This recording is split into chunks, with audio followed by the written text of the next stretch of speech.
Ahmad Toons TV. एक दफा का जिक्र है। एक दफा जेठालाल बगैर दावत नामे के एक शादी हाल में पहुंच गया। खाने की टेबल के पास जाके खड़ा ही हुआ था कि लड़के वालों की तरफ से किसी ने पूछ लिया, भाई किधर से आए हो? एन उसी वक्त लड़की वाले भी वहां पहुंच गए और पूछने लगे, भाई किसकी तरफ से आए हो? जेठालाल ने कोई जवाब ना दिया बल्कि चुपचाप शादी में आए हुए लोगों की गिनती करने लगा और फिर बोला, मुझे पुलिस स्टेशन की तरफ से भेजा गया है कि गिनती करके आओ शादी में कितने लोग हैं और मास्क और सोशल डिस्टेंस का ख्याल रखा जा रहा है या नहीं।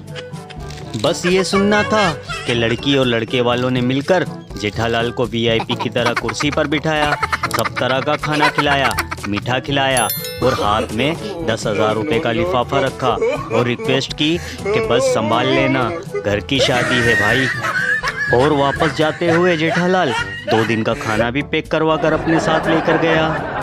तो देखा दोस्तों किस तरह से चालाक जेठालाल ने बगैर दावत के दावत उड़ाई और लिफाफा देने के बजाय अपने साथ लिफाफा लेकर गया।